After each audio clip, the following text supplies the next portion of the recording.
Our next speaker is from Egypt. Bazem, I can't pronounce his last name yet, but it's a pleasure to have you here today. Good evening, everyone. Like the name he couldn't pronounce is Khalil. My name is Bassem Khalil. And I work for the National Health Service here in Britain. And I agree that we shouldn't cut the National Health Service down. It should continue as it is. And my point is this. Our government in Britain needs to learn to respect our principles and our values. That's what humans are. What differentiates us from animals is our principles and our values. Now I've come here to talk to you about the Egyptian situation.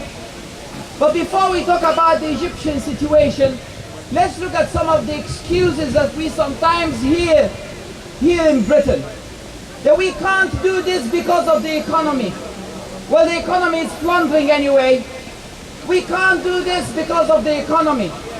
Well, I will remind us that in Britain, in the late 1940s after World War II, when this country went to war because of principles to protect human rights, it didn't follow any other nation.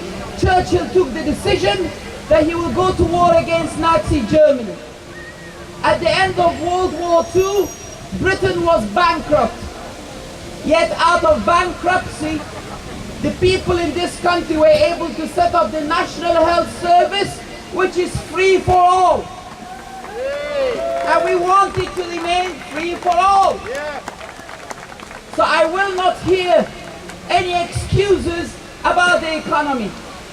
We have principles and we have values. Let's look at the Egyptian situation. We had an elected government. After 60 years of military rule, 30 years of dictatorship, unfortunately supported by some of the Western governments. And suddenly we had a revolution.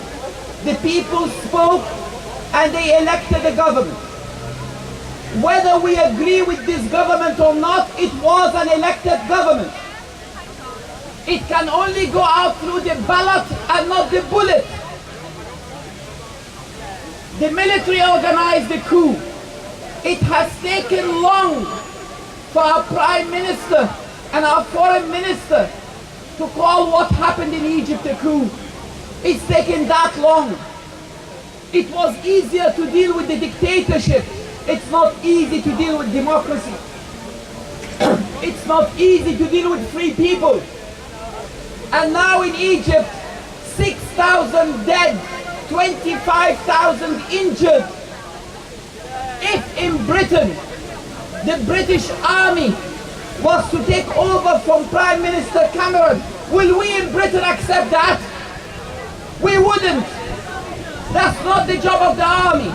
And if we can't accept it in Britain, why should we accept it outside the shores of Britain? We will stand up to say to our government that you cannot support a military dictatorship anywhere in the world. We are asking. We are not asking for military intervention in Egypt, no. No, that's not the job of Western armies, to intervene militarily in Egypt. But what we are asking our government to do here in Britain is stop the military aid to the military. Stop supplying the military in Egypt with the arms that they're using to kill the innocent civilians. Do we want our taxpayers' money to kill women and children? No. No. I urge everyone here to please write to your MPs. Please meet your MPs. And just as we won a vote in the Commons yesterday, we can win a vote again and again and again. Meet your MPs and say, we do not want our government to recognize a military junta in Egypt. And thank you very much and have a good evening.